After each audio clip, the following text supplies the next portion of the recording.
Part 1. The kitchen table. You grow up in a house where money is not discussed because there is nothing to discuss. This is Gary, Indiana, 2001. Your father drives a forklift at a steel distribution center, days only because the night shift pays more. And he bid for it 3 times and lost 3 times to men with more seniority and less reason to care. Your mother works the front desk at a dental office she will never be able to afford as a patient. She brings home the sample toothbrushes. That is the extent of the dental benefit. You share a bedroom with your younger sister until you are 13. The wall between your room and the kitchen is thin enough that you hear the bills being sorted on Friday nights. The specific sound of envelopes being stacked by urgency, which is a skill your parents developed without anyone teaching them. You are not poor enough for anyone to notice. That's the particular cruelty of your kind, of broke. Not homeless, not hungry, not technically. You're the kid whose shoes are almost right, whose jacket is close enough, who has learned to laugh at exactly the right moments, so nobody looks too carefully. At school, you are sharp, dangerously sharp. Your economics teacher, Mr. Beaumont, a Vietnam vet, reads 3 newspapers before class and keeps a coffee mug that says, "World's okayest teacher," without irony. He tells you in 8th grade that you ask questions nobody your age asks. He means it as a compliment. You hear it as a distance measurement. How far you already are from where you started. How much further you could go. You start reading about business the way other kids read about athletes. Not theory mechanics, how companies actually work. Where the margins go. Why the same product costs 3 times as much, depending on who's selling it and how they're selling it. By 16, you understand distribution economics better than most MBAs ever will. That knowledge sits in your chest like something that doesn't belong there yet.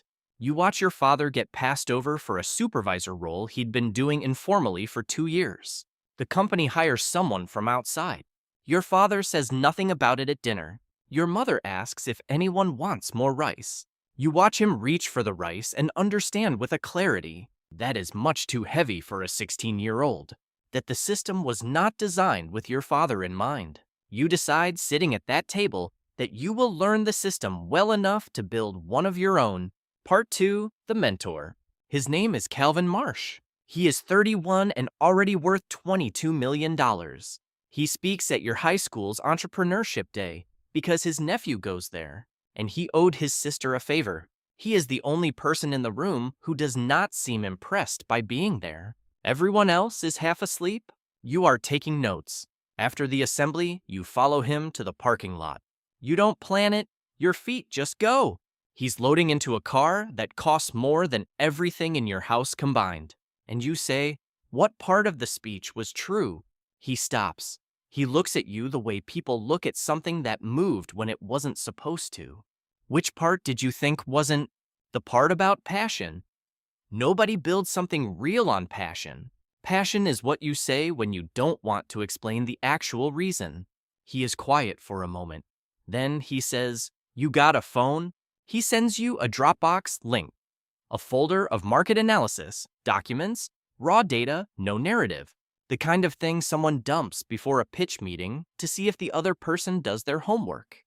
If you can tell me what's missing from these by Sunday, text me. You find 4 gaps by Saturday morning. You text him all 4. He calls you back in 11 minutes. For 18 months, you are his unpaid research assistant, which is probably exploitation and almost certainly the best education available to someone who can't afford the alternative. You work weekends. You build models nobody asked for. You learn that the people who do work nobody asked for are the ones who eventually get asked for everything. Calvin's office is a converted floor of a building in Indianapolis that smells like old carpet and ambition in proportions that keep changing. 6 people, mismatched chairs, a whiteboard that has never once been fully erased. You take a bus 2 hours each way. You bring food from home because you've done the math on what 3 years of small expenses cost at 8% compounded. And the number changed how you look at vending machines permanently. His head of operations is a woman named Teresa. She has a logistics background, speaks in constraints, runs on bad coffee, and has an answer for every problem before you finish describing it. Teresa teaches you something Calvin never could: how to see a business as a system of dependencies. Which parts break first? Which parts look broken but aren't? Where the actual leverage lives versus where people think it does. You learn more in that office than 4 years of college would have taught you. You know this because you also do 4 years of college, a partial scholarship in business and computer science, working the Indianapolis job in parallel, sleeping 5 hours a night, living entirely in the distance between what you are and what you are trying to become. There is a version of your early 20s that other people have. Weekends that belong to themselves, relationships without expiration, dates, the specific freedom of not calculating the opportunity cost of every hour. You watch it happen around you and feel not envy, something more specific. The recognition that you are choosing and that the thing you are choosing over is a kind of ordinary. You will spend the rest of your life trying to remember clearly. You don't regret it, not yet. At 20, sacrifice still feels like strategy. Part 3, the execution. You are 21. You have an idea, not a startup idea. Everyone has those. A specific, operational, unglamorous idea about how mid-market logistics companies hemorrhage 15 to 20% of their margin on fragmented last-mile contracting, and how a software layer that standardizes those contracts and automates the renegotiation cycles could capture half that margin for whoever builds it first. You have mapped it. You have a working prototype built over 8 months. In a 2-bedroom apartment you share with a classmate who asks almost no questions. You show Calvin. He offers to fund it $150,000 for 35%. You say no. You have never said no to Calvin Marsh. The word arrives before the decision does. 35% is too much. You've run the dilution math across 4 funding scenarios, and 35% at seed means you owe nothing meaningful by Series B.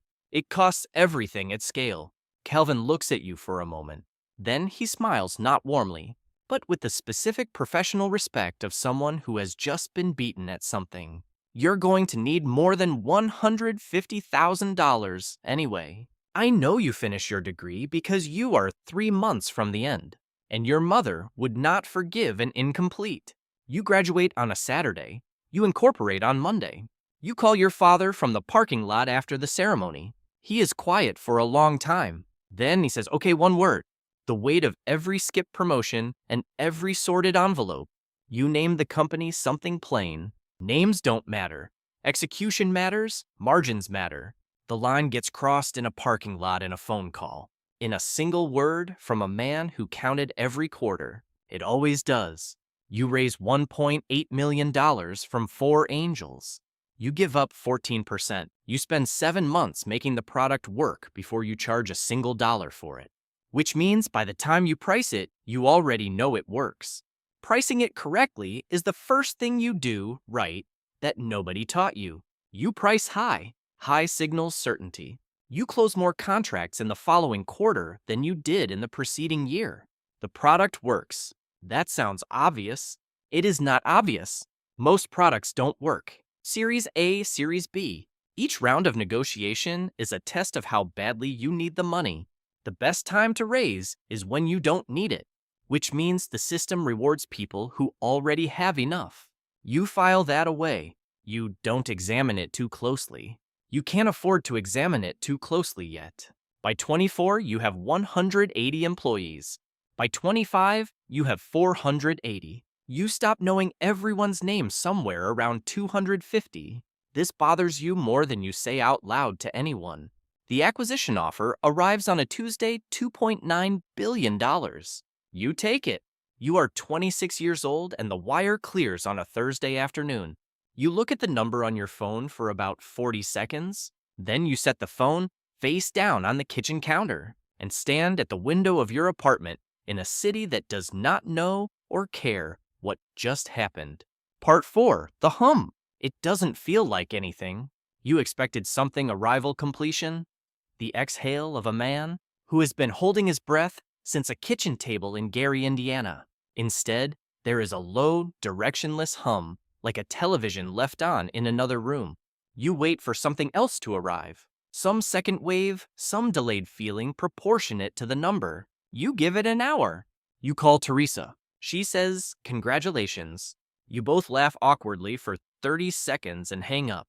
The hum doesn't change. You had thought this was the end of something. You were wrong about what it was the end of. You buy your parents a house. Your father walks through every room twice, touching the walls, not saying much. Your mother stands in the kitchen and cries without trying to stop. This is the only moment in the entire year that feels proportionate to what happened. Everything else is lawyer's board, seat security protocols, a communications manager who reviews everything you say publicly, an assistant who manages everything privately. You check the exits in every room automatically now without deciding to. Part 5. The Sister. You fly home for Thanksgiving. Your sister picks you up in her 2011 Hyundai. She teaches middle school. She seems fine. Genuinely, uncomplicatedly fine. On the drive, she plays a song from when you were both kids. She sings along badly, unselfconsciously, the way you sing when there's no audience. You realize sitting there that you cannot remember the last time you did anything without an audience. Without calculating the signal of it, the cost of it, the way it would read to someone watching. Every conversation is a positioning exercise. Every dinner is a relationship maintenance decision. Every minute is a resource allocation. Your sister is singing badly to a song from 2007. You look out the window at the flat Indiana landscape, gray November sky strip malls, the specific Midwestern emptiness that used to feel like a ceiling, and now feels like something you cannot name. Something in your chest moves, not breaks. Moves like furniture shifted an inch. You don't sing along. You've forgotten the words. That's the part that stays with you. They install a professional CEO 14 months after the acquisition. Technically, you agreed to it. You signed the paperwork. But the acquiring company made clear in the polite way that power makes things clear. That a founder running a nearly $3 billion integration is a risk profile they weren't underwriting. You become Chief Strategy Officer. The title means we will put you in front of investors, and you will make the business sound inevitable. You watch the product get remade, features deprecated for portfolio alignment, pricing restructured in ways that punish the mid-market customers. You built the thing for the culture, rebranded into the language of culture without any of the content. What you lose is not the control. You expected to lose the control. What you lose is the specific feeling of watching something become what it was supposed to be. The iteration, the problem that finally gives the late-night moment, when a thing that didn't work yesterday works today, and the only people who know are the 4 of you in the room. That process was the only part that ever felt real. Now it belongs to someone else, and you have to sit in glass-walled offices and say nothing because you signed the paperwork. You were never the company. You were the origin story. Origin stories are useful for press releases. They don't run the quarterly business review. You resign on a Wednesday. Mutual language, stock fully vested, number unchanged. This is the collapse. Not poverty, not failure, just irrelevance. The specific modern violence of becoming optional inside something you built. Part 6. The engine. You try stopping. 3 months. House in Nashville. Money you will never need to touch. Mornings with no meetings. You take walks. You read books you've been meaning to read for 5 years. You have dinner with people who have nothing to do with anything you've built. It is the most uncomfortable you have ever been, because the hunger doesn't know what to do with comfort. It was built on the kitchen table in Gary, on the sorted envelopes on your father's face. When the supervisor job went to someone else, it was built to solve a problem. And the problem is solved now. The house exists. The retirement exists. The forklift shift is done. But the hunger doesn't know that. The hunger is still running. It doesn't check the account balance. It just runs. 6 months after you resign, you incorporate again. New city, new problem, smarter this time. Leaner, built on everything the first one cost you. The seed round closes in 9 days. At the first, all hands 43 people are looking at you, and you feel the hum again. Low, directionless, the television in the other room. You are 28 years old. You have done this twice. You will do it again. You already know. You are in a board meeting. New table, new city. Someone presenting numbers you've already reviewed. You're supposed to be listening. Instead, you are thinking about your father at the kitchen sink, icing his back after a double shift he didn't choose to work. You have given him everything he didn't have. The house, the retirement, the ability to say no to a shift. You solved the problem you decided to solve at 16, sitting at that table watching him reach for the rice. He is proud of you genuinely, without complication, in the way that only someone who never wanted this for himself can be proud of someone who did. But you cannot remember the last time you felt what he feels. That sufficiency, the ability to sit at a table and feel like the table is enough, the thing that made you valuable, the relentlessness, the refusal to be satisfied, the hunger that outlasted the poverty that built it, is the same thing that makes every arrival feel like nothing. The wound doesn't close when the money comes. The wound is the engine. Close it and you stop. You are 28 and you already know you will not stop it. You just wanted it to know once that you knew. Somewhere in Gary right now, a 16-year-old is sitting in a school assembly. Most of the room is asleep. Someone in an expensive car is explaining success in the version that makes the room feel safe. The kid is taking notes. He doesn't know yet what he's really writing down. He thinks he's learning how to get out. He doesn't know yet that getting out and getting free are different destinations, and that the distance between them is the part nobody puts in the speech. After the assembly, his legs will carry him somewhere before he decides to go. The door is about to open. It always does.